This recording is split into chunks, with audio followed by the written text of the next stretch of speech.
Hey, everybody, it's yours truly, the Iceman, Jamie Dundee, and you're listening to Wolfie D's Live and in Color, because don't diss the man or we'll bum rush your mother. Hey, this is Jimmy Street, host of the Live and in Color with Wolfie D podcast. Hear the life and times of professional wrestler Wolfie D. From his time in the territories with PG-13 to his time in WWE, ECW, WCW, TNA, and more. Nothing is off limits and nothing will be held back. Thanks again for tuning in. Here he is, Wolfie D. Welcome once again to Live and in Color with Wolfie D and my man Jimmy across the street. Jimmy, this is a first for us. I'm talking to you and I'm talking to the listeners as well right now when I say we are recording this intro after we've already done this crazy interview with Jamie Dundee and Kevin Lawler. Yeah. It was kind of like had a hell of a time editing this shit. I mean, yeah, it's nuts, man. And so I just for my gift to you, the listener, right? Oh, okay. Or you, yeah, everyone who listens to it. I have decided, and I talked to you about this, and I was like, man, I really feel like the strength in this interview is to leave it in its most unedited form as possible. Leave the coal on the diamond here because, so it's going to have some stuff that I would have normally cut out of the show, but for comedy, posterity, for telling a story, for getting somebody over, whatever. Yeah. To leave it in this manner, I think would be the best. And hey, this is the stuff y'all pay like Conrad $20 a month for. You know what I'm saying? And we're giving this to you. Yeah. Yeah, man. And it took us, usually, and I'm talking to the listener, it usually takes us, we get somebody on the show, we talk to them for an hour, and boom, we're done. Right. It took 2 days. Yeah, 2 days. 2 days. Of hunting, praying, calling, texting, messaging. Jamie, please. And what was funny about the whole deal is we did the part of it that we did the first half, the first day, and Jamie just drops, and you'll hear that, but. Then we thought, okay, that's probably it for Jamie, I would say, right? And then the next day, he's the first one texting us, hey, let's start at this time. Let's go. Let's start again. We got people, people waiting on us. It's like, Jamie. So I love your passion, Jamie. I mean, we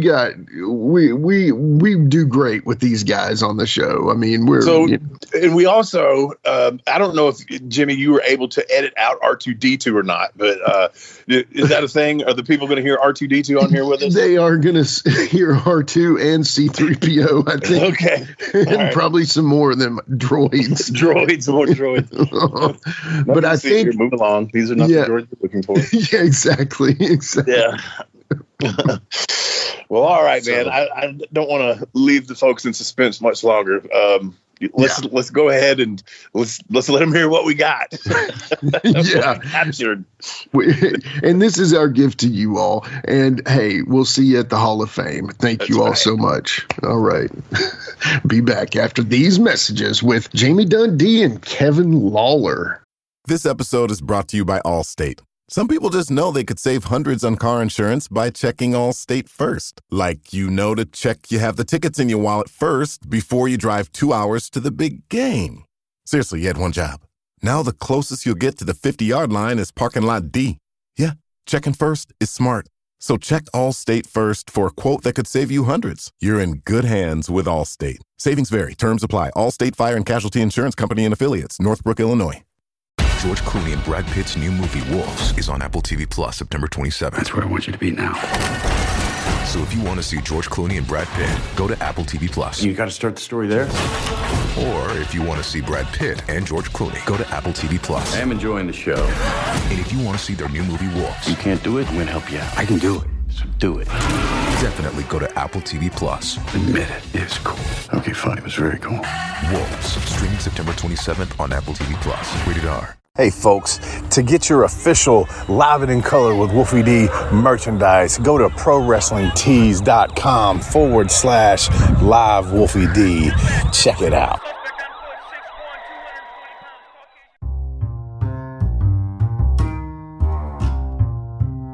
If you're listening to Live and in Color with Wolfie D on Apple Podcast and like what you're hearing, go ahead and leave a 5-star rating. And while you're at it, write a review. Tell us what you liked. Tell us what you'd like to hear in the future. It's very important to us and always appreciated. Thanks again. Hello. Hey, Hey. what you doing? Ned, what you doing? I'm just trying to do a podcast with Jamie Dundee. Oh, damn. Bobby Lee say, damn, where the hell's Bones? Where's that Bones at? Damn, Bones. Wolfie, you got a baby? Got one of them babies? Come on, let's go jogging. You got a baby. Hey, listen, I was outside cutting the grass, and I said to myself, I think I was supposed to do something today. I said, shit, I'm supposed to do a podcast at 12. What time is it? And I came inside, and it was like 11:59, and then the phone died. So I plugged it in, and I got a hold of y'all, and here we are. We're good. All right. We're So good. you're tethered. You're tethered to the wall. Is that tethered? Is that like what you do to leather? Yeah, both. It means you can't go no further than your charger wire. No, oh yeah, no. I'm tethered. You're tethered. Yeah, I'm tethered. Is that Kevin? We Where's got Kevin? Kevin Long? Got everybody together. Hey, is he on there? He's on here. I'll be damned. Lawler and Dundee all together again. Look out, world. So Bill used to say all the time, is this the fucking crew? He look around. This is what we're going to do with? Yeah, we're in trouble, boys. We're in trouble. Right. Is Jimmy on there? Where's Jimmy? I'm right here, brother. I'm right here, man. Hey, Jimmy, good to hear from you, buddy. You too, man. You too. Thank you. I would never no-show you or Kevin. I can't say that about Wolfie because I've no-showed him many times. But you and Kevin, I'd never no-show y'all, buddy. You showed me back in July and Okay. another time. Well, hold on. Jimmy, I'd never no-show you, brother. Thank you, buddy. Kevin, Wolfie, I've already no-showed y'all. But Jimmy, I'd never no-show you, bro. Thanks, man. Thank you. You're good. Okay, man. let's discuss it. What are we discussing? Are we up and running yet? to Are you recording? Oh, Yeah, that sounds we're great. rolling. That sounds great. 5 people at once always. Okay. Yes, we are rolling. Yeah. We're Here we go. discussing Rolling into Memphis. Yes, We're sir. going to discuss the Hall of Fame, Jamie. The Hall of Fame ceremony, September the 21st, Jackson, Tennessee. Picture Perfect Event Center. We're going to discuss that show, and we're also going to discuss the class of 2022 that we didn't get to on the last episode. So we'll discuss some. Yeah, we're gonna try to cram that in on this also. Sure, a little bit, not all of it. 1 hour. Wolfie's used to cramming it in, so. We also need to talk about the rivalry of the ages tribute, the Lawler versus Dundee tribute. Yes. Oh, yeah, of course. Yes. Well, how about you bring that up? Wolfie, I think you should go back to doing the weather. What's going to happen on that tribute, Kevin? Well, from what I understand, their advertising is thinking, possibly, one last time. But I mean, how many times? I mean, the very first episode of Power Pro Wrestling, it was, one last time, Lawler versus Dundee. This is the final confirmation. That was 25 years ago, and they've had about 25 of them since then. But this is one of the things, get them to, walk down the aisle. Remember when they won the tag titles and they came out on TV in those maroon tuxedos and everything? Well, we're gonna have some matching jackets, matching outfits for them again for this thing, man. These cool, black Elvis tuxedos with, on the back, one will say Lawler, one will say King, one will say Superstar. So they'll be, coming out in style again, looking good. I guess basically just going to have some guys like, myself and Jamie will be up there, and Downtown Bruno and a few other people kind of talking about the, the history of their rivalry, you know, not just the rivalry, but even just, you know, because they were always kind of like a yin and a yang of being like, you know, the best of partners, but then also the best of you know, of feuds and matches and things like that. So just kind of sharing, man, stories of stuff like that, putting them over, giving them their flowers and all that kind of stuff, you know. Flowers? They don't want flowers. They want money.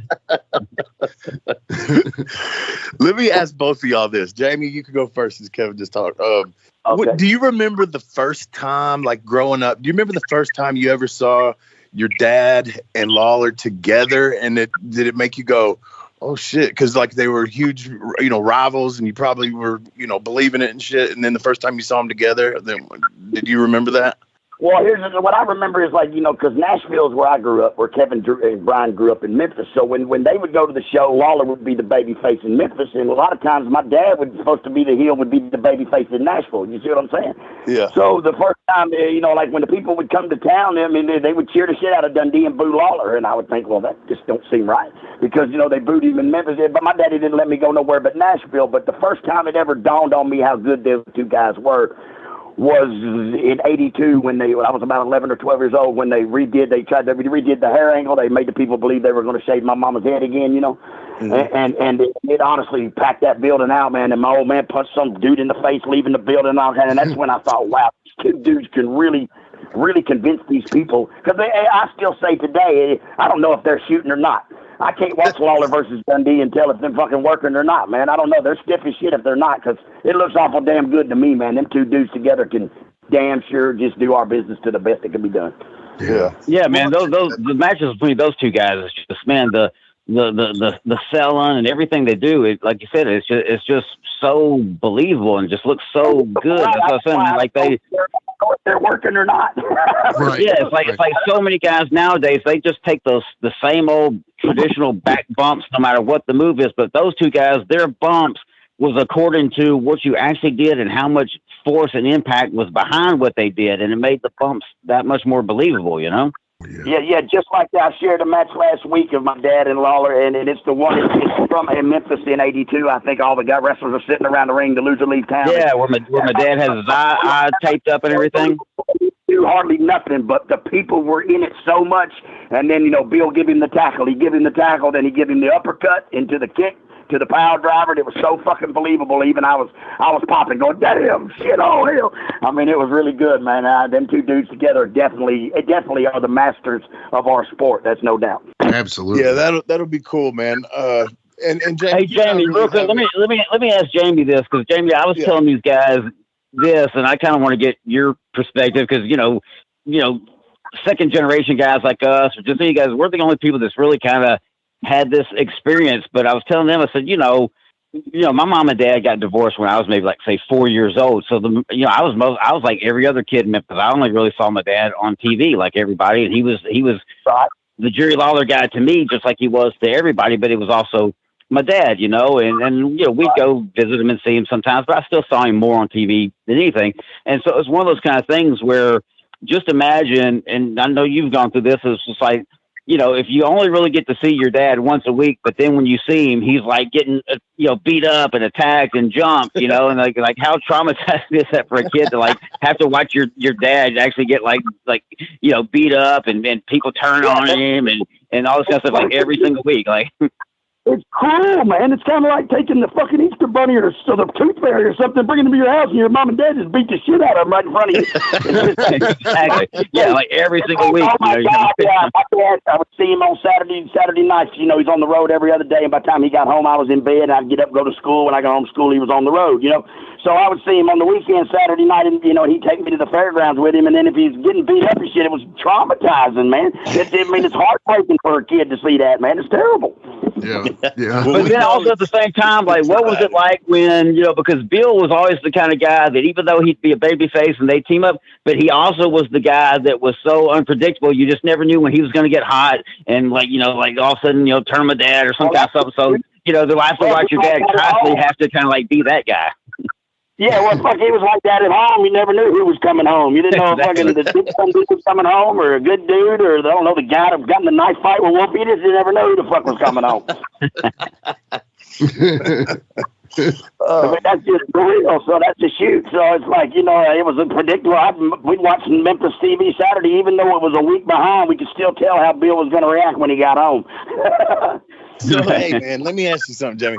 Because me and you really ain't talked a lot lately. And I just want to know, like, really, the Hall of Fame thing.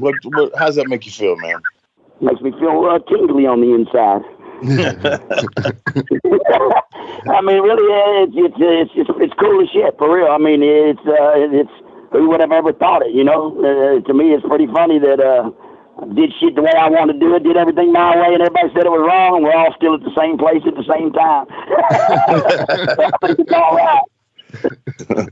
So kids, take that as a lesson right there. Live it your own way. And, Jamie and guys, it's one of those things, like we said, it's the wrestling business. It is what it is. It's like, everything's to a degree kind of a work and a promotion, but at the same time, man, this is as real as we can make it and be about it, and it does mean something from all of us that actually like put it together and want it to be as legit as possible. Oh yeah, that's right. It really does. It really does, because like I said, I did a Renee Dupree show last night, and like I said, the wrestling business that we come from, we believed. We honestly believed that we could beat that guy up. We believed, and the people believed in. So to be put into the Hall of Fame is really an honor, because even though I guess like you said, it's a work. It's as much as the only two things left on this planet real are Jerry Springer and wrestling. I don't care what nobody says. The rest of the world is bullshit and a work.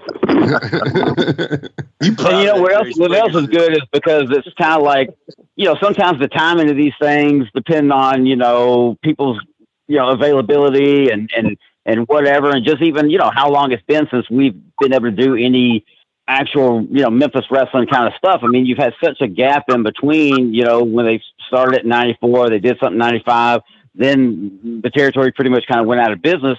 And we had this huge gap in between until like 2017, when Randy was working at my dad's, Hall of Fame club, and had the idea that, hey, let's put some guys in the Hall of Fame. And then we've tried to kind of pick it up from there. So, man, you've had, all these years in between where you just think, hey, nothing's ever going to get to happen. And it's just good that we've been able to get, this group of guys together that all should have been in the Hall of Fame, 20 years ago, guys that are still, alive and able to put all you guys together at the same time.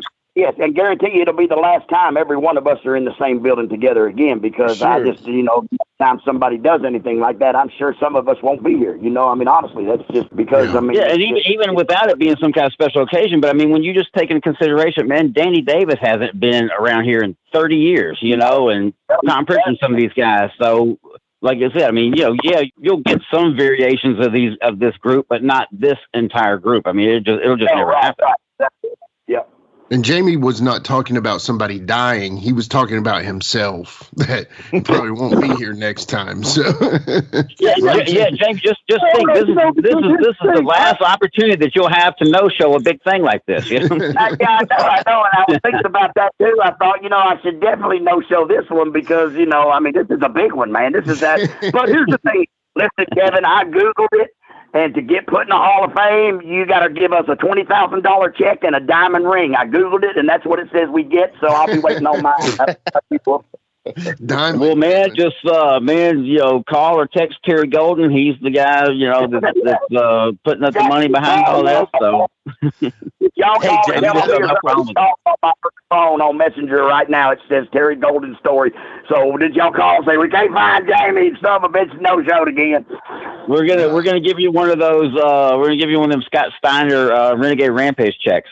Yes, and I'm gonna get you Scott Steiner interview. Hey, everybody thought I was gonna get the microphone and be a dick, but I'm not. Thanks, y'all. Later. And we're out there. That's awesome. Oh, if you say that'll be it. That'll be it right there. And his brother said, I'd like to thank my brother. And that was it for their Hall of Fame speech. They were done. Hey, Jamie, so at the beginning you said you've no-showed me, you've no-showed Kevin. Have you ever no-showed Terry's Golden story? Oh, yes. I've no-showed Golden. I sucker punched a guy that was on the wall at a fraternity school in Jackson and started a riot with the police and everything came because Golden cut my microphone. So walking back to the house, we were dressing in the Delta Phi Slam Eat a Dick whatever they're called, fraternity.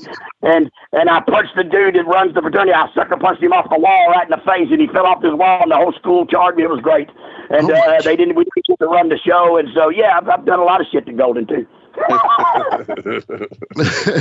I think I remember that. I don't think I was there. Nobody is sacred except Jimmy. Jimmy's sacred. I'm not going to no-show you, Jimmy. I like you, buddy. Thank you, buddy. Thank you, Jamie. Well, I like you, too. Jimmy, you're supposed to be at the Hall of Fame, right? So yes, I'm going to be. He's going to be there. He wasn't coming, but he's coming now because I convinced him that he should come and enjoy the day.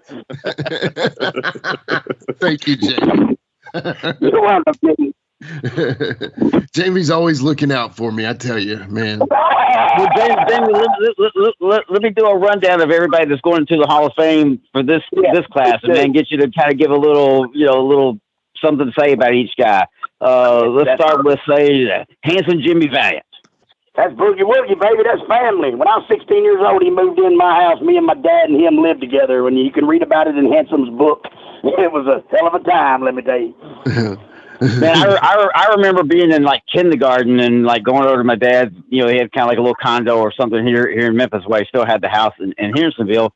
And I remember being over there one time, and Jimmy Valiant came over to visit. And I remember just like sitting in Valiant's lap, and he had his fingernails were painted like glitter, like silver glitter. And I just remember like thinking, man, that's kind of weird. This guy got silver glitter fingernails. Yeah, I remember his whole thing was that in one interview with my dad said, man, why do you paint your thumbnail, silver or glittery or whatever? And Hanson's response was because he hitchhikes at night. I used to say, Bill, why does he say he loves me? Bill said, because he loves you. And I said, okay. I love you, that was the whole thing. And I can honestly tell you, this never happened, but like for 35 years, every time I see Jimmy Valiant, he'd always tell everybody, "Oh, I used to change his diapers. I used to change your diapers." But I just swear he'd never changed my diapers. Can you imagine handsome Jimbo? Yeah, what are you doing wearing diapers at 6, bro? You're 6 years old with a diaper on. Coming over, put your diaper on. Put your diaper on, Kevin. Jimmy's on the way. Can you see him changing the diaper, doing that little dance while he's doing it? Oh my God! Work it, baby. Wipe your shit. Wipe your shit. Around the balls. Around the Kingfish, your boy's picking bigger than yours. Now, Jamie, what about, man? I remember, man, being a kid, and watching the Saturday morning wrestling, and to me, man, it was always like the most exciting thing when they would show, tell you that Jimmy Valiant was coming back in. They'd show the Boy from New York City video with that song and everything, and all that. That was always like, man, just it was just the coolest thing. Oh, yeah, the Rock and Roll Express is coming. They hit that rock and roll video, man, and get people, just help me, myself included, get hyped up. Holy shit, Ricky Roberts coming back, man. Yeah. So, Jamie, check this out. You remember the belly, whoop-de-whoop that used to ride around with Jimmy? Super Mario. Yeah. So I'm in Myrtle Beach on vacation, and I go in this Myrtle Beach. Yeah, and I go in this souvenir shop, right? And they got all these pictures on the walls with autographs, and it's mostly like bands, musicians and shit. It's a big old wall, and then up in the tip-top corner, I look up there, and there's fucking Super Mario. His picture and his autograph on the wall. Yeah, he rode through with Jimmy probably, and him and Jimmy stopped and sold somebody at the malt shop 4 pictures and a pencil, and then old Mario said, "I give you a picture. You have a picture on the wall. Belly, whoop-de-whoop." Man, I had to wrestle Super Mario in Louisville one time, and he was trying to tell me that he could do a drop kick off the top rope. Oh my God! You should have said, "Okay, that's the finish." She drop kicked me off the top rope and whooped all the house. That's what exactly. That's the only thing I sell for. Who's next on the list? All right, let's say who's next. Let's say Sir Mo. Came in Memphis, started off with Big Nelson as the Harlem Knights. Man, wasn't even here long, and then went right up there to the WWE, did the Men on the Mission thing. Yeah, that 8-day run for Sir Mo. Well, he came back during Power Pro, and he also came back during Corey Macklin's attempt at the wrestling show and things like that. Wow, that's great. Well, I can't wait.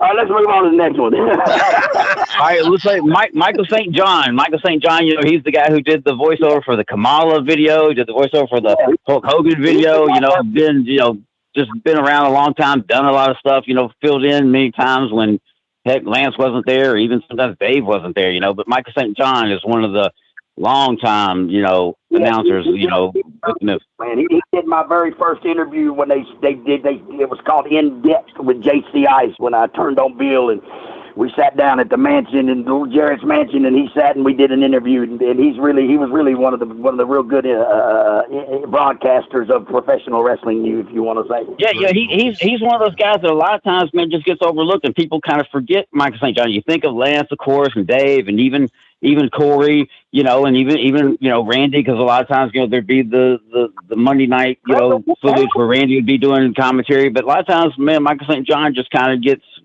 forgot about, but, I'm glad that he's, getting to be a part of this and being acknowledged, man, because, he played a big part and was around for a long time.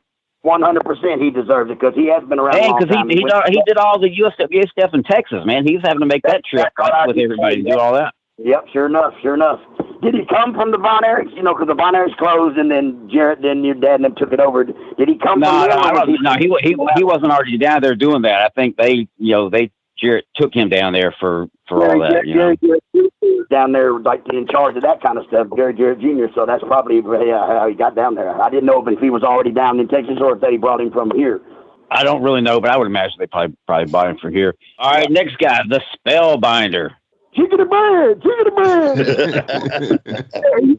Chicken and bread. We would pull up to Captain D's every 2 hours, because I don't know what people think about, but to be a big dude, you got to eat a lot of protein. And that dude would, every 2 hours, the hillbilly, listen to this, it was 6 of us. Me, Wolfie, Mike Anthony, Spellbinder, and 2 midgets in an 88 hatchback Camaro, bro, traveling 3,000 miles a week in a hatchback Camaro. And what a fun time we had, man. That's all paying your dues, man. And we had a lot of fun. The chicken and bread. The dudes never saw biscuits and gravy. The dudes, the Spellbinder, something else, let me tell you. I used to always say that Spellbinder was a legitimate magician, because as soon as he came into the territory, he made all the fans disappear. Oh. But no, he was a good guy. I always liked him. He's always been close with me and Brian, Tony Wiz, our dad. Yeah, me and Wolfie part of a lot of personal situations. Smoke pot and try to make him make a rabbit disappear out of the hat and all that shit. We say, come on, man, do some cool ass tricks. He did do some good tricks though, for real. And not the ones that they let him do in the ring. Those were the worst. But I love this. Remember that time, Jamie? He did something with the cards where he was vomiting, playing cards. Remember that? Oh yeah, where it looked like just a bunch of cards, just kind of like a waterfall kind of thing coming out of the mouth. Yeah, where he started shooting out of his mouth. Yeah, that was. I don't know. I don't remember that. I may not have been there. I may have been out doing extracurricular activities at the time. All right, well, let's move on. Here's another guy, Dr. Tom Pritchard. My whole entire life, Dr. Tom Pritchard told me, he said, Jamie Dundee's better to be thought of as an idiot than open your mouth and remove all doubt, son. And I never knew what that meant. And when I figured it out, I understand now. But yeah, man, Tom was one of those guys, man, I remember, just when I first even started refereeing, man, I was just a young kid, man, just embarrassed, nervous as hell, being out there, and, you're getting that, almost just like, say, you guys being in the ring, wrestling and kind of, working with some of those guys and learning, but even just me being in there refereeing and just watching and learning, man, I remember just refereeing matches between him and Danny Davis, and just kind of them just, talking to me and educate me along the way and stuff like that. But yeah, man, Tom's just one of them guys that, man, just been everywhere, done everything. And his brother, Dr. Love or whatever, Bruce Pritchard. Yeah. Exactly. Yeah. And my brother always credited Tom. He always said that, man, that, working with Tom was when he actually learned how to work, how to wrestle, before that, just go out there and do stuff. And he says it was those matches with Tom that actually, educated him and trained him, how to actually, work out there and everything, I say that about Danny Davis. Danny Davis is the one that I believe taught me how to wrestle. I went to my dad's wrestling school. I knew how to take bumps, but when we first started and got to work with Danny Davis, he taught us how to understand what psychology was, and you don't know he's teaching you. He just 1, 2, and I'd say, what does that mean? He punched me twice. Bam, bam, 1, 2, damn it! And he didn't. I nailed him back. Say, that's it. That's 1, 2, 1, 2. There was some of it. He punched me in the head 40 times before I figured out 2 was me. Two was me on him. 1, 2, 1, 2. He'd say, he punched me in the head about 30 times, and then I'd catch on. So I mean, that dude really did the one I give credit to teach me how to wrestle, how to put it together. Yeah, Danny was another one of those ones that Brian always gave credit to. You know, that kind of really helped him kind of come to his own and learn. You know, working that program with Danny. But man, Danny's another one of those guys that, man, you know, was here as the Nightmares and as the Galaxians, and you know, had a good run, just singles run as himself, and then him and Bill doing the American Eagles. Yeah, he'll be there too, won't he? He'll be there. Yeah, he'll be there. He's good. He's going in the Hall of Fame, you know, with this class also. You know, so he'll be there. You know, just hell, man. Not to mention just all the stuff he even did with the whole OVW and all that kind of stuff. But man, Danny's another one of the guys, man. That guy can go anywhere. That dude is really a master of our craft. Once again, another master of the craft. All right, moving right along. Another guy, the Dirty White Boy. He'll be there going into the Hall of Fame. I'll let Wolfie take this one. That's his new best friend. That is my new best friend. Hey, he said that your mom gave him a coffee table, and you tried to take it back. Well, what it was my mama gave him a damn coffee table chair thing, and when I'm back to Alabama or something, and leave it where he left it, and he didn't leave it or whatever, because you know that's what wrestlers did. They just filled the place up, and then when it's time to go, you lost your job, you moved back home, you just left the shit there. And that I did. I tried to take it back. But, I mean, I was just in my first place. I was like 17 and a half. He told me that story. He said, that little son of a bitch tried to take that table back that his mama gave me. Well, that's before I knew he'd become a damn plumber. But anyway, Dirty White Boy, man, he's another one of those guys, man. I remember when they first came on the scene, him and Lynn Ditton, you know, as the Dirty White Boys, the tag team, man, back when Memphis was red hot with tag teams, man, you know, when they man, everybody, all the teams was some kind of gimmick, you know. Dude, I saw. He's got Dirty White Boy, John Powell or Jerry Powell or Jimmy something. Powell. I don't remember that guy.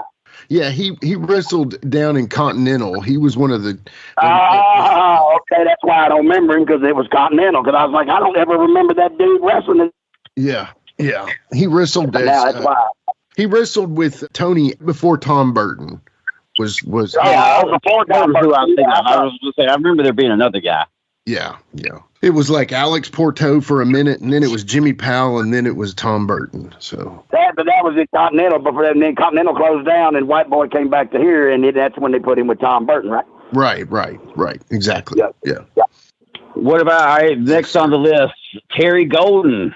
Terry Golden, the man of the hour. I watched that guy take $500 and turn it into $1 million. So all I say about Golden is, way to go, man. started the KAW, you know, back during a time when, man, the Attitude Era, that kind of stuff was red hot. The ECW kind of stuff, you know, was red hot. So that was kind of like, an alternative to what people was just used to seeing here at Memphis all the time. And then finally, you know, kind of, you know, typical kind of thing, just like what ECW was, man. Just a bunch of outlaw guys that couldn't get booked in Memphis and just said, man, what we worked their own thing. We worked with kick-ass. Yeah, I think pretty much everybody did. For the most part, almost everybody eventually. I mean, I remember Sid being there and Dundee being there, and just a lot of guys, you know, would go. All of a sudden, Vince McMahon hired the son of a bitch to run the wrestling school and shut it down. I think your daddy had something to do with that. Oh yeah, that was one of them kind of deals where he was hiring Randy at the time and kind of worked that deal out. You prima donna son of a bitches. Who do you think? Nobody thinks y'all can beat them. Have I covered all the guys for this class? Is there anybody that I'm missing? Are you hosting now or what? Should I just hang up? Let's start our own podcast. Yeah, I mean, I'm interviewing y'all, man. This is PG-13, man. I'm interviewing you guys. Yeah, that's right. This is the by God with Lee when Kevin's plugging his show. He said he ain't got nothing to do with his show, but he's full of shit. He's getting 40% of the gate or something. I definitely need to get something, man, for being able to, you know, get PG-13 back together, and us will all be able to get on the phone at the same time. We're on a billboard. We're on a billboard, man. A biggie. But I want to know what they're going to do with the picture on the billboard after the show. Are they going to take it down? I want the picture. No, it's a digital billboard, so they'll just delete it. But still, where does that picture go? Digital billboard. He said they'll just delete it. When you see around here where I live, they still climb up there with them little squeegees and stick them on the damn walls to make the billboard. Yeah, I mean, we still have some old school ones like that, but they also have a few digital ones. Kevin, take a picture of it. Oh, that's the age of digitalization. Hey, listen, are the Rock and Roll Express there? Who else is there? Give us a whole rundown, Kevin, of everybody that's going to be there. Yeah. Let's see. Of course, PG-13, Rock and Roll Express, Spellbinder, Tom Pritchard, Dirty White Boy, Mo, Terry Golden, Reggie B. Fine. I mean he's going to be there, but we already put him in the Hall of Fame. Damn, who am I missing? I don't have the picture in front of me.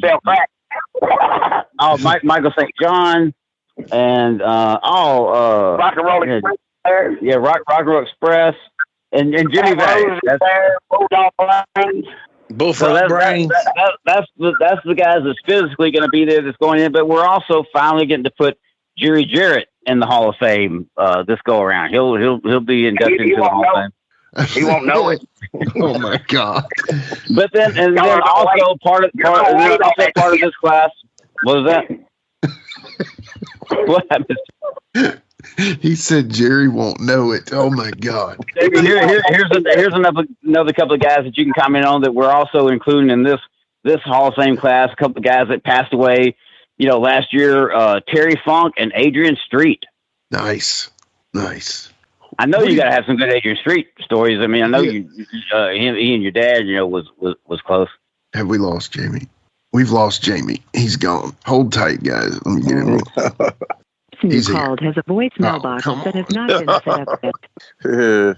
Goodbye. What a rib. His phone died again. Yeah. He untethered it. Mm-hmm. Are you still recording? I hope so. Yeah, it's recording. Yeah. This is a hell of an opening, Wolfie. When did we get to the show? Do we need that? Maybe he just got a bad signal going on or something. He's in his house. Yeah. Couldn't be far. So let's just hang up and let's see if we can't get him back for another 30 minutes. Okay. So, all right, Kevin. See whoever what you gets can in do. there. All right. All right.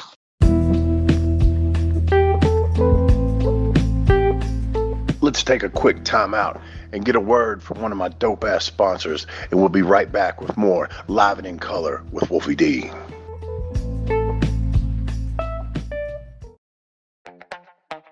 This episode is brought to you by Skinny Pop Popcorn. Perfectly popped, endlessly delicious. Oh, so light and crunchy. Skinny Pop Original Popcorn is the snack you've been searching for. Made with just 3 simple ingredients: popcorn kernels, sunflower oil, and salt. Snacking never felt or tasted so good. Perfectly popped, endlessly delicious. Give yourself permission to snack and pick up Skinny Pop Original Popcorn today. After countless steps and more than a few miles, your dog drives you forward one last time to make that final climb. And as the rising sun peeks out from the horizon, you know, incredible happens here, because it starts here. With the fuel that makes it all possible, Pro Plan Sport. Discover advanced nutrition made to fuel strength and stamina in active dogs like yours at ProPlansport.com.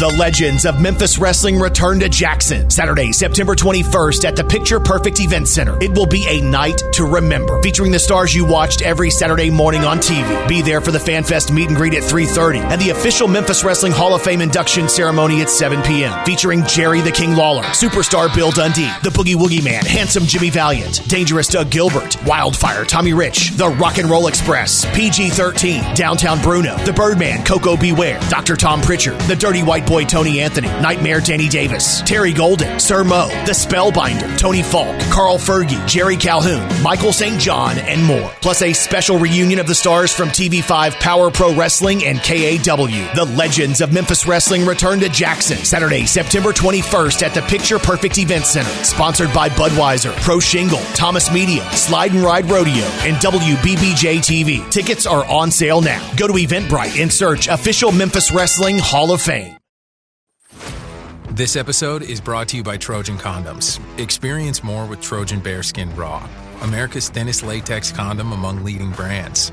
Enjoy triple-tested Trojan quality with a natural feel for your most thrilling adventure yet. Trojan Raw is also available in non-latex, designed to increase body heat transfer between partners. Trojan Bearskin Raw. Let's go. Tap the banner to buy now. Start your electric journey right here, right now. With a Volvo XC90 Recharge, our plug-in hybrid SUV with extended range.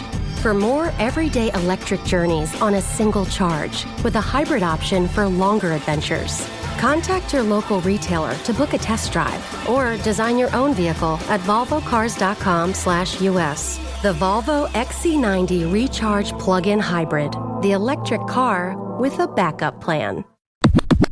All right, folks, we're back, and we got Jamie back on the phone. Man, it's been a hassle, but it's always worth it, Jamie, you piece of crap. Hey, man, it's not my fault that I'm such a popular person and the world just revolves around me. I'm sorry. It's not my fault, but I did the best I can. I'm only one your man. network's not popular, though, evidently. I got a terrible connection. So we got Jamie back, and we're going to do Ask Jamie Anything. Jimmy Street, I'm going to let you take over and ask Jamie anything. Hey, DJ. Hit that music.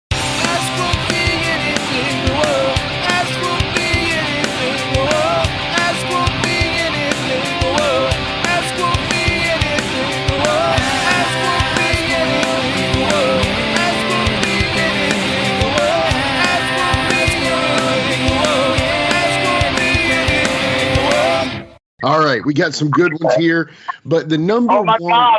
Do I have to answer them? Yeah, you got to. I'm sorry. Them's the rules. So the number one. So the number one most requested question is: did you ever take any of the bus trips to Dallas from Memphis? All of them. Okay, tell us about those bus trips. Okay, they were lots and lots of fun, and I used to get 50 pounds of weed in a duffel bag every Friday night and throw it under the bus and bring it back to Memphis. That ain't no shit. And I would bring it back to Memphis because weed was real cheap in Dallas and high in Memphis, and so I would throw it under the bus and bring it back and sell weed in Memphis. And I did that for about, a year or so, year and a half, man, because, they didn't pay me no money back then. I made like $15 a night or something managing or some shit like that because my dad was an idiot. So they said, how much did Jamie make on your gimmick sales? He said, $15, $20 a night. So that's what they paid me to be a manager, was $20 a night. So, but I really did. I would throw weed up, 50-pound duffel bag of weed up underneath there and bring it back to Memphis. Because I knew if they ever pulled the bus over, they wasn't going to blame it on the 18-year-old kid. It was not going to be my fault. Ever. Genius. Okay, so Quentin also asked, do you have any other funny stories about the bus trip? Everybody always asks about these bus trips. Was there anything that comes to mind? It was crazy, man. One time Gypsy Joe was really scared of snakes. Terrified, scared of snakes. And so one time Joe went in the bathroom and we threw a rubber snake in the bathroom and held the door shut. Let me tell you, it took like 6 grown men to hold that door shut to keep Joe from coming out that door with that rubber snake in there. And when he came out, buddy, I tell you, he chopped and kicked and took a belt and whipped, and because he used to say, "I beat the shit out of you and your daddy with a belt." So yeah, that's on the bus trip. Would Michael St. John be on those bus trips? I don't really remember him being at Memphis TV during that time, or would he go some kind of way separately or something? Yeah, no, I don't think he was allowed on the bus because all I ever remember on the bus was Jerry Jarrett, Jeff Jarrett, Stone Cold, me, Eric Embry, my dad, Tom Pritchard, Gypsy Joe, Tojo, and let me think. There was Curtis Thompson and Chris Walker, Conan Chris Walker and Curtis Thompson. It was all of us was on the bus because we'd leave Friday night from Memphis right there. We'd meet it at the Kmart parking lot. We'd ride the bus down. Then we'd work Friday night in Dallas at the Sportatorium. Then we'd be back in time for Memphis TV Saturday morning. Then everybody get in their own cars and go back to Nashville Saturday night. And he parked it in the Madison Shopping Center behind it, right? Didn't he? Isn't that where he parked it? Yeah. Because like it was Waylon Jennings' tour buses, whose it was. So I don't know. Okay. Jeff knew Waylon or whatever. So because he would always. Because I used to say, well, I'm not driving to Nashville. I'm just going to ride on the bus, because he would have to leave Memphis when he dropped everybody off after TV Saturday morning and haul ass back to Nashville because the bus belonged to Waylon, and I guess he used it in the week or something. I don't know. But I just know that I used to say, well, I'm just going to ride the bus on into Nashville. And then my dad would say, well, how the hell are you going to get back to Memphis? And I was like, yeah, I guess you're right. So I would a lot of times just follow the bus all the way back to Nashville, wrestle, and go back to Memphis. Yeah, okay. Gotcha. So any more questions about the bus, guys?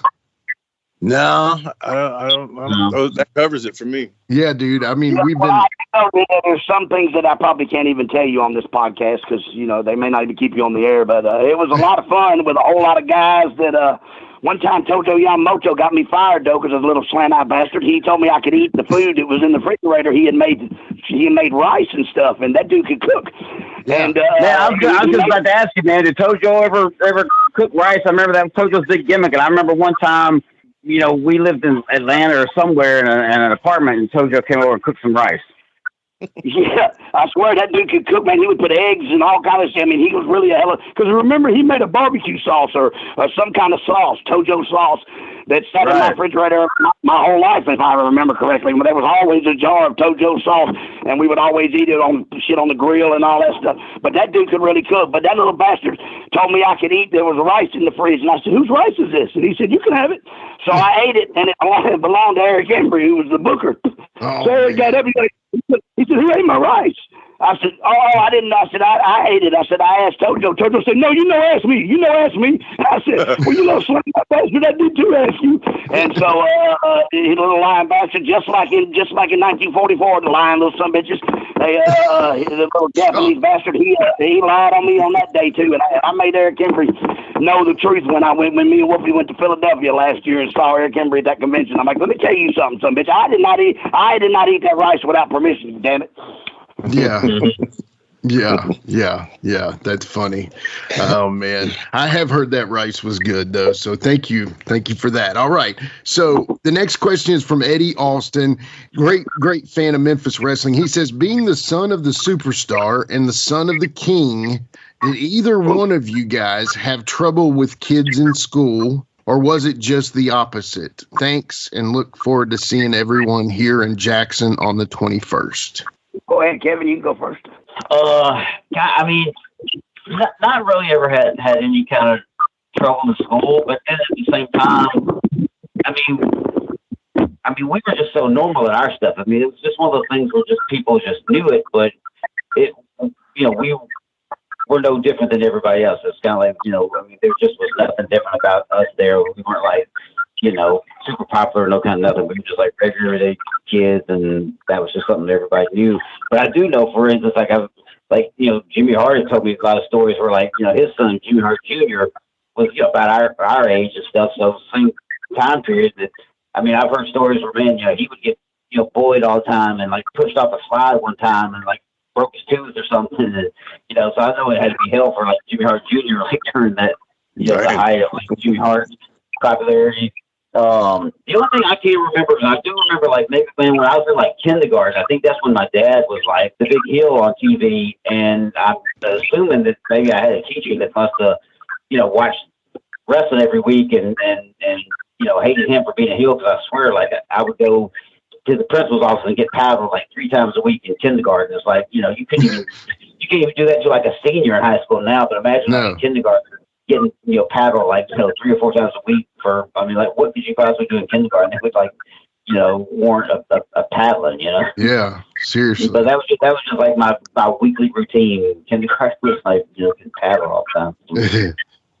Well, see, mine was basically the same. Mine was if somebody did have a problem, other kids would say, man, you better not mess with him. That's Bill Dundee's boy. He'll kick your ass. So, and I don't think I ever really had to get into a fight because they all talked each other out of it, thinking that that's Bill Dundee's boy. He's going to kick your ass. So, I never really had no problem with that because, also, I was 16 years old, still in the 8th grade, so I could whoop all them 12-year-olds.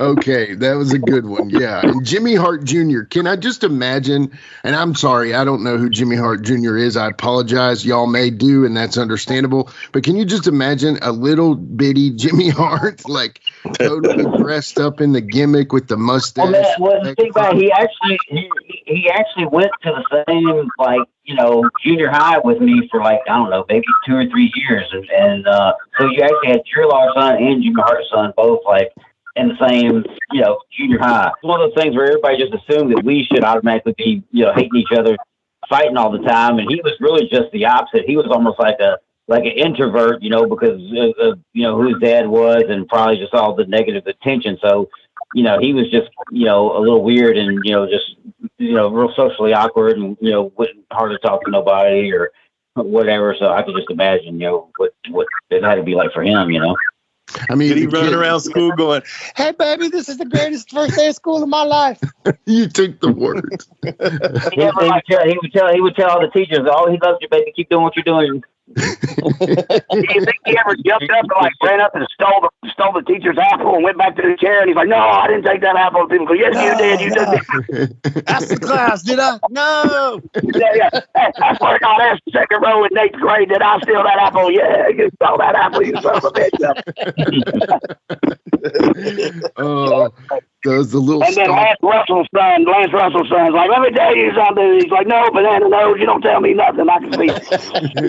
Hey, I will tell you this, and Wolfie, you'll like this, you'll appreciate this, but man, there was just like a couple of years when like my mom and, you know, and Jimmy Hart's wife, you know, was kind of good friends and stuff. And so there was like maybe at least 2 years I can remember when, gosh, I was, you know, probably wasn't even 10 years old, that we would actually go over to Jimmy Hart's house and me and Brian and his son would all dress up like different members from KISS and go trick-or-treating on Halloween with Jimmy Hart.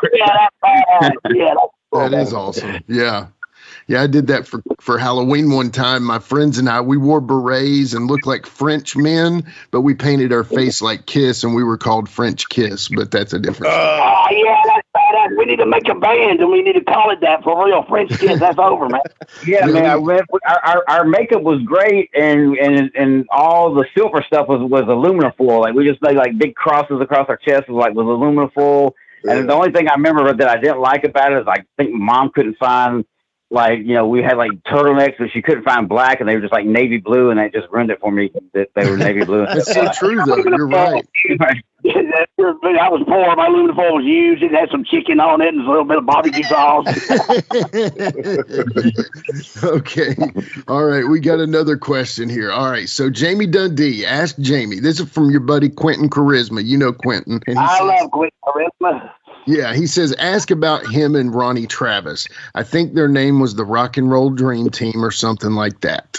So. Yes, sir. That's the Rock and Roll Dream Team, baby. That was Rockin' Ronnie Travis and Jammin' Jamie Dundee, the Rock and Roll Dream Team, baby. We was going to be the next big thing, son. I think I remember that Ronnie guy. I remember him. Yeah, you remember Ronnie? Yeah, he did a few jobs on TV and all that stuff. Me and him, he was actually one of my only friends. Like, growing up in school, all my friends used to always say, "Man, you know, I'm going to be your tag team partner when we grow up, you know, yada, yada, yada."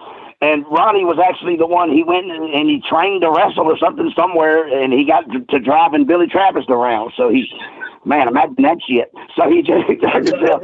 Ronnie was like Ronnie was like your Tony Williams. Yeah, he was. He was my Tony Williams, but he was the only one in school that really did it, though. You know, everybody, because he actually said to me, "Hey, man, come on, I got his book." And I go, "Got his book for what?" And he goes, "We're going to go work for a guy named Dale Mann." And that's how I actually started working for Dale Mann. Ronnie had already been working for him, and I was like, damn. So then we became the Rock and Roll Dream Team. And Ronnie, me and Ronnie were partners for about 5 or 6 years. Me and Ronnie, we had a hell of a little story. We had a girl that went to school with us that just loved Ronnie, and she won $10,000. So she gave us a bank card, and she said, "Listen, here, anytime you guys are on the road and y'all need some money, y'all can just go to the bank and get it." So every day we'd go to the bank and get $300 to $500, and we would rent limousines, and we would drive to all the shows in the back of the limo, right? And then Jeff Jarrett got pissed off because we were selling pictures, and he said it was cutting into his money. So we would sit out back outside of the Memphis Coliseum, the Louisville Gardens in Evansville and Nashville, and we would hustle our gimmick pictures out of the limo doors on both sides, because we tell them fans, Jeff Jarrett won't let us sell the pictures because we don't work for the company, so y'all meet us out back. And we would hustle up pictures, you know, to pay the limo driver's tip and all that, and to make the party money. And we did that for about 3 years, man. It was not 3 years in the limo. We did that about 10 days, and then the money was gone. But we had a lot of fun being Ronnie, man. That's awesome. That's awesome. Yeah. And so did you working for Dale, man, did you do any of those Wild West tours that he did? Yeah, I did 4 of them. I did we did one on all Indian reservations. We went to nothing but Indian reservations, and you know, I didn't know this, but Indians do not like midgets. They say midgets are a bad omen. You know, like if a midget is born in an Indian tribe, they kill it. No doubt. They say it's the devil. It's a witch. So they would not let us. They told Dale, you can wrestle, but the midgets can't wrestle. You can't bring the midgets to the reservation and shit. So they were the old midgets. He was pissed off. He said, "Fucking Indians, fucking Indians." That's what he said. He said, "Come here, fucking Indians." So was there not ever no little midget Indian gimmicks? You know, like a little midget Indian guy gimmick?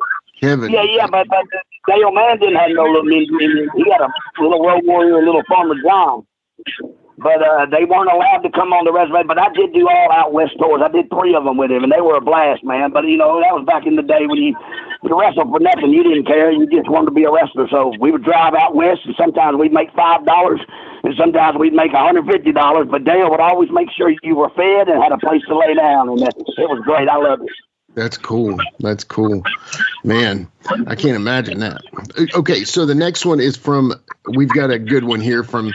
This is JP the Vanilla Gorilla on Twitter. That's his handle. He said, "Did you guys?" And this is for Jamie and Wolfie, kinda. But did you guys ever get heat for being a hip hop act in the South? He says he grew up in Florida and listened to hip hop, and the good old boys didn't like that so much. So I was wondering if that came across on all levels. I'm sure to a certain extent it did. I mean, there's a lot of guys that didn't like us. When we were heels, of course, everybody's supposed to not like us, but even as baby faces, the girls liked us, but a lot of the guys didn't because the girls did. You know, that type of thing. Exactly. Yeah. Jamie, did you ever see any of that? Didn't like you? You know, I didn't, because once I got back in my car, I put David Allen Coe and Hank Williams Jr. in the tape player, and that's what I listened to. You know, I wasn't really in the hip hop scene. I mean, I knew who the Fat Boys were and Houdini, but I really didn't listen to hip hop. You know, the only reason I chose JC Ice was because Vanilla Ice had just came out at that time, and he was getting heat because he was supposed to. So I just chose JC Ice because Vanilla Ice was getting heat. I really didn't, you know, listen to rap music. That was really Wolfie's thing, though. Yeah. Understand. Okay, here's the last one for Ask Jamie Dundee Anything. And he says, did the Dundee Lawler feud also spill over to which kids got more presents for Christmas? Well, I do know. I'm going to answer this first, Kevin. I do know that on my 5th birthday, or my 5th out of 5 years old, for Christmas, Jackie Fargo came to all of our houses, and he played Santa Claus. And but he came to the Garrett's house first, of course, because he was the boss. Then from there, it was already at that time Jerry Lawler was living in Nashville, so Kevin and Brian was there, and so then they came to my house, and I brought the milk and cookies out to Santa Claus, and he pulled that beard down, and he said, "Santa don't want no damn milk and cookies, boy. Santa wants whiskey." And he let that beard go, and I ran in there, and I said, "Daddy, Santa wants whiskey." So we started giving Santa Claus whiskey, and by the time he got over to Kevin and Brian's house, he was so drunk, he knocked the Christmas tree down, broke their presents, all kind of stuff. So Brian always say, "You ruined my Christmas, man. You know that? You ruined my Christmas my whole life because you got Santa Claus drunk." Kevin, I can't believe y'all got Santa Claus drunk. Yeah, Jamie would never do that. Yeah. No, we didn't get him drunk. He was drunk when he got to our place. They got him drunk. I know. Yeah, but we didn't get him drunk. He got drunk somewhere between our house and yours. Exactly. Yeah. He must have picked it up on the way, you know. Well, he's Santa Claus. He can do anything he wants, man. He just snapped his fingers and Jack Daniels showed up. What about the elf? What about the Santa's little helper that he had with him?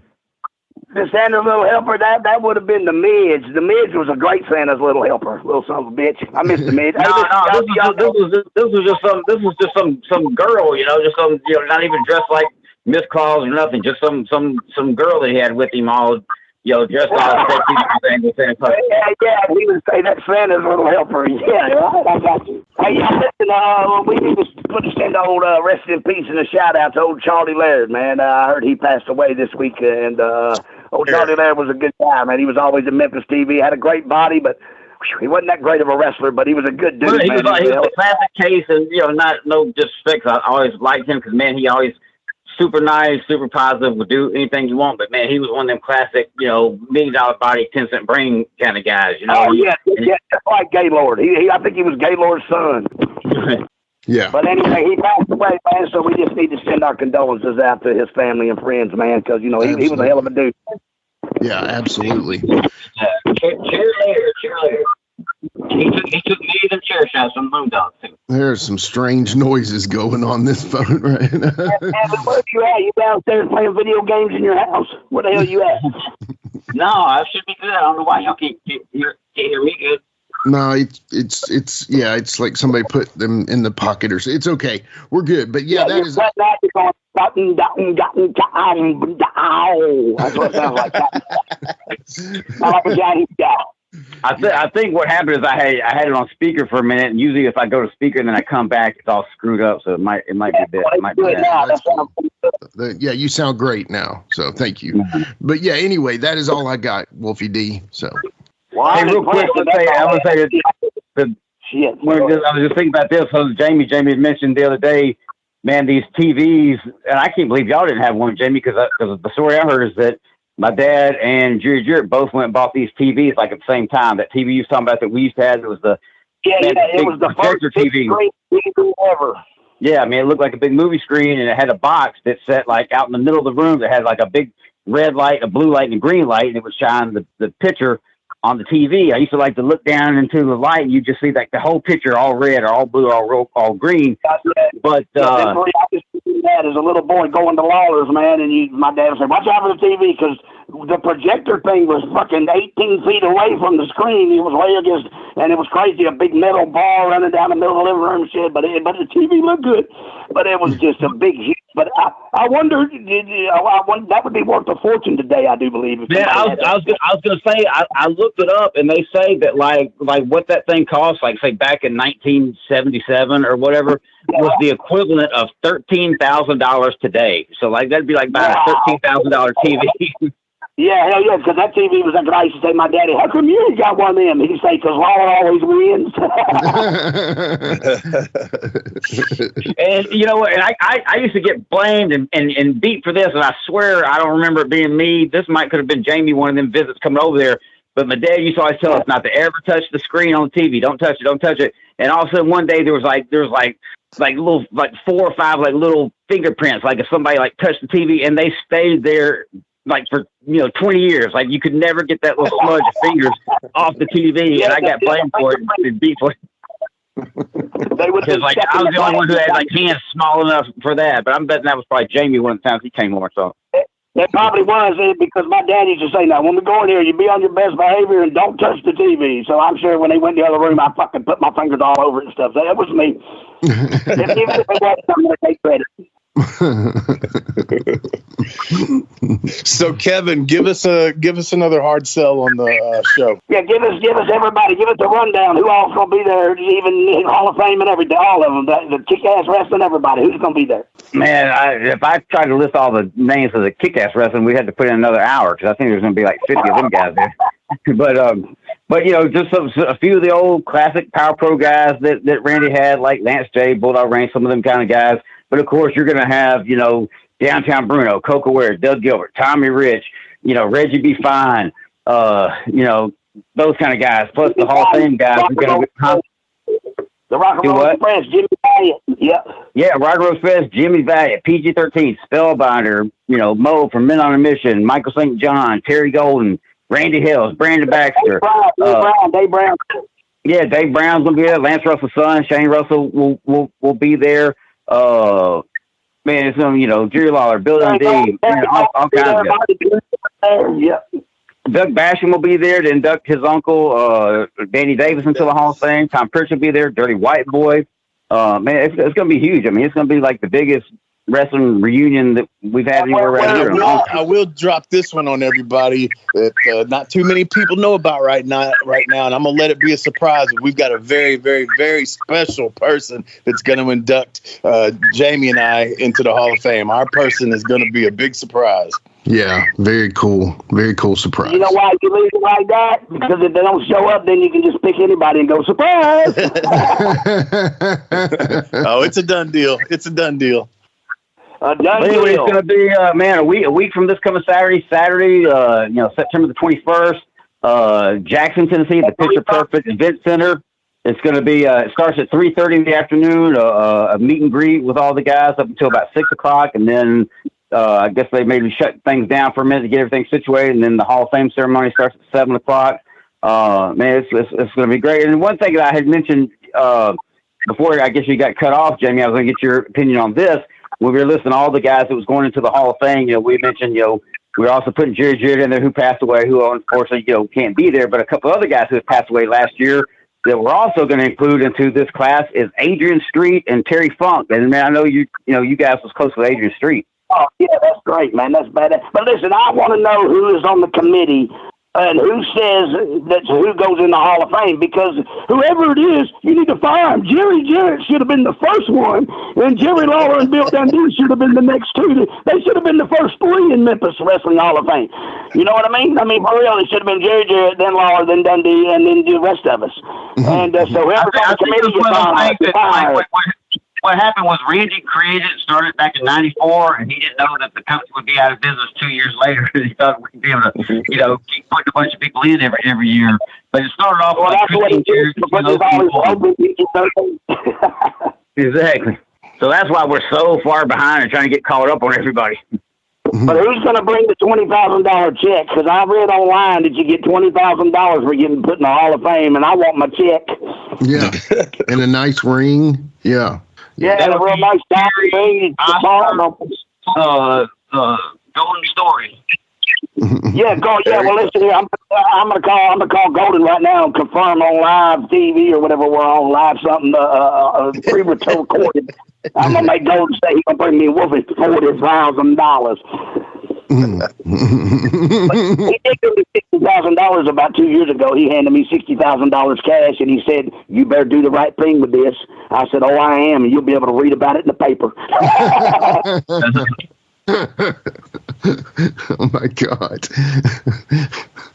Giving Jamie $60,000 and say, have fun. Yeah, in Nashville. Our buddy Donnie Goodman drove me down there because we sold the house, and I got 120, but he said, I said, I need some up front, man. He said, I'll give you $60,000. And I said, oh shit, $60,000 me all by myself. I got to take Donnie to drive me, so I'll end up at least back at home with some of it. So I did. I think those are like famous last words. Somebody giving Jamie something to say, do the right thing. yeah. That's what he said. He goes, now listen, your mama worked her ass off themselves to keep that house and that's from your mama, so do the right thing. And I said, oh God, I know what the right thing to do is. But what I did was the wrong thing. I brought the shit home. I was like, the right thing would have been to hand it back to him and say, you know what, you just take care of it. Yeah, exactly. To say, send it to me when I get home. Yeah. There's a lot of hoods between Nashville and fucking Kentucky where I live. You got you a nice flamethrower, didn't you? I did. I bought a flamethrower, and this is the greatest part about owning a flamethrower, is it's not considered a weapon. It's considered a convicted felon, such as myself, can purchase it legally because it does not shoot a projectile. So therefore, it is not against the law for a felon to own, but it does shoot a 45-foot flame for 5 minutes. But that's okay, as long as it's not a projectile. So here's the thing. Any felon out there listening, go grab you a flamethrower, man. They're fun to have. Hey, let me get all y'all's opinion on this or comment on this, especially like Jamie, because, as we're recording this thing and it'll air, when, technically next week when it airs, it'll be a week behind on this. But, yesterday was actually the anniversary of when my dad had that heart attack live on Monday Night Raw. Yeah. Oh, well, shit. Where was it? 5 years? 8? How many years ago? Man, 12. It was 12 years ago. It was like in 2012. Oh, yeah. Flies, man. 12 years ago? No kidding. Yeah. Right. Well, hey, you know what? I'm sure that had to be a big thing for you, Jack. I remember hearing from you when all that stuff happened, Jamie, because it's like, man, I think we're like, man, my dad probably is to you the same way your dad is to me. It's like, man, it's just, we've known them our whole lives. And man, last thing you want to hear about is like something happened to either one of them guys, And they wouldn't let Brian in Canada or something. Wasn't that true? Wasn't that right? Brian couldn't go because he did, fucked up or something. No, I mean he made it in. I think there was a little difficulty at first getting in, but he made it in. He got in there. I thought it was you that made it in. I thought it was you that went there. No, you're right. Brian went there, and I talked to you on the phone. That's right. I got it. I remember. Yeah. Well, all right. Where we go next, guys? Hang on one second. Where we go next? We plug. How much are the gimmicks? How much are the gimmicks? Well, we got T-shirts to sell, pictures to sell. Yeah, what we got going on? Exclusive T-shirt that I did for the Hall of Fame exclusively. If I have some left over afterwards, I'll sell them online. If not, I might get some more printed. But so you're going to want to be there to get these. It's going to be a special thing. Probably be like we said, man. The last time all these people are going to be together could be the last time you see me and Jamie together. So you can get both of our autographs on anything you want. Or buy the shirts, buy some pictures, whatever you want. Take some pictures, hug some babies, kiss some people. No more babies. Hell no, I'm still paying for them little bastards. Hell no more babies. But it'll be we'll have a lot of stuff there for the people to check out. And if you just come to the Hall of Fame, that's cool too. I think those tickets for the Hall of Fame only are $25, and then I think the front row is Kevin. You know more about this. The ticket price. I think the front row, like for everything to be part of the meet and greet and the Hall of Fame, I think that's $75. I think the second row is $65. The third row might be like 40 or something like that, and then 25 after that. Go to front row ain't sold out yet. We haven't sold the front row out yet. We're in trouble, boys. We're in trouble. Pack it up, baby. Shut her down. I don't know. I'm not sure. I don't really keep up with the ticket sales part of it, but I think they're going fast. So So make sure you if you want to get tickets, you can go to Memphis Wrestling Hall of Fame.com, and tickets will also be available at the door. So either way, man, you can get them. Yeah, and I think they're expecting a sellout because it only holds I think like 800 to 1,000 people. So every show expects a sellout. Even like little local rinky-dink outlaws guys expect sellouts at the shows. But I think this one might really be a sellout. if all my kids and grandkids show up, there won't be nowhere for the people to come to sit. Well, shit, guys. I know Jamie, you got to go. There's gonna be a standing room on. We got our time, man. If y'all want to wrap it. Hey, one more thing before we go. One more thing. I just want to tell the whole world that out of 35,000 guests, 5,000 shows in 27 years on the Jerry Springer Show, you have found the worst guest ever. That's right. Jamie Dundee, voted by the world the worst guest ever on the Jerry Springer Show. And I got T-shirts for sale for that, too, that says I found the worst guest ever on Jerry Springer Show. So save your money, bring it on out, and come meet Jerry Springer's worst guest, PG-13. Hey, I also heard that at the Jerry Lawler tribute in Evansville that you was ranked the worst guest ever. Maybe, but here's the thing. I showed up and I did what they asked me to do, and you know what? It still wasn't good enough for everybody. So y'all can all kiss my ass. I'm out of here. Bye. Thank you. He's gone. All right, man. Well, thanks everybody for tuning in. What a wild and crazy episode, which we knew it was going to be. Again, come out to Jackson if you can make it. And, this is, again, one more time, is going to be a night to remember for sure, for real. Not just the name of it, but it definitely will be. And probably the last time all these guys are together. So get your tickets and get your ass there, and we'll holler at you next week. All righty.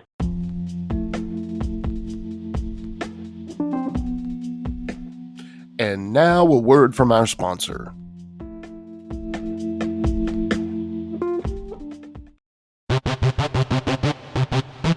Ladies and gentlemen, welcome to Give Me Back My Pro Wrestling. the podcast that's based on the old school but can still help you find the good stuff from today. Jimmy Street and the Plastic Sheik, Jared, are the undisputed tag team champions of the wrestling podcast world. From thought-provoking topics to superstar interviews to action figure expertise. This team does it all. And all they ask is, give me back my pro wrestling!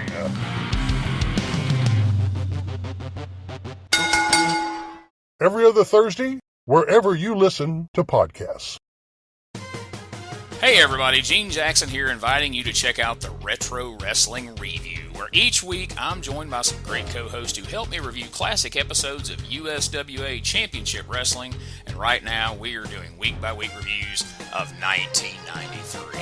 But we don't just do reviews, sometimes we get a chance to interview some of the people who were there and lived it, plus do watch-alongs. It's a lot of fun, so check out new episodes that drop every Wednesday at WrestleCopia.com. And to find links to everything associated to the podcast, you can go to uswapodcast.com. Hey, it's the Heat Miser Scotty Blaze, and I'm inviting all of y'all to join me on my brand new podcast, Turning Up the Heat with the Heat Miser Scotty Blaze.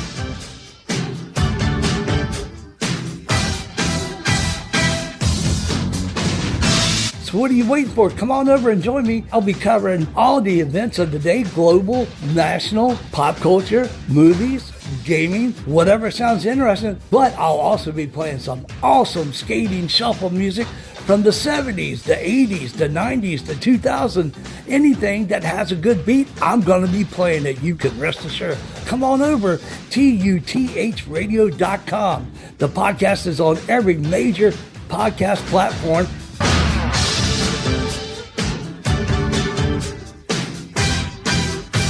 See you then. That's right, it's the talk of Middle Tennessee, the channel you love to hate and the channel you hate to love. It's Brian Turner from Brian Turner's VHS Rehab. And if you're looking for matches from Wolfie D to Jerry Lawler to Dusty Rhodes and the team that put a pimp before your eyes and a goatee between your thighs, Booty Call and Athena, go to lostwrestling.com. See, I made it easy for you. Brian Turner's VHS Rehab. Booyah.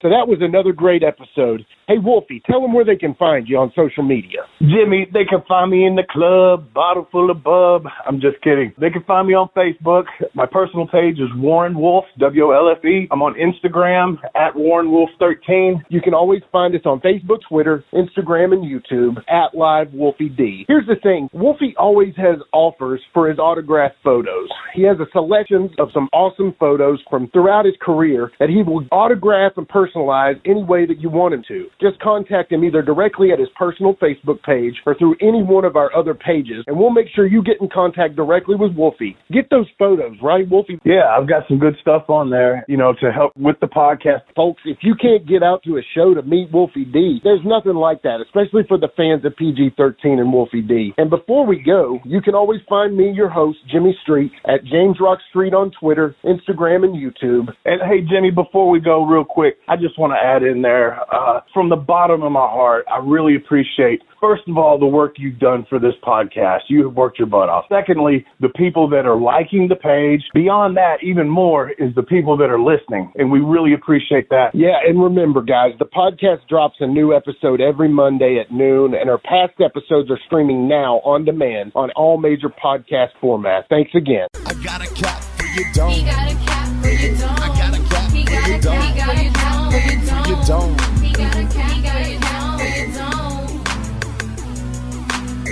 And here we go. The original white boy that came out sagging, not bragging, don't be hating, cause I'm spitting the truth. Still livin' in color. Plum rush your mother, utilize a hubcap, unlike any other. Back in the day, I was N-O-D, and I was P to the G, plus the 1 and the 3. In case you forgot, they call me Wolfie D. Been cloned and copied so many times, tired of suckers taking credit for what is mine. You know who you are without me name dropping. Wrestling's first white boy coming out hip hopping. Been doing it like this since 92. Laid low for a while and you thought I was through. Listen real close to these rhymes that I've It's so sick, it makes your ears get infected. Mad skills, no faking, there is no one great. Cause I'm bringing more folks and Obi-Wan for later. Not here to play games, so you better beware. You don't like me, so what? I really don't care. Like time I keep ticking and I can't be stopped. You sucker step to the side unless you wanna get dropped. With my finish, I'll straight knock you out. Please allow me to tell you what it's all about. I'm gonna wind it up, then I'm driving it home. It's Wolfie D, baby. Huh. I got a cap for your dome. I got a cap for your dome. We got a cap for your dome. We got a cap for your dome. This has been a James Rock Street production.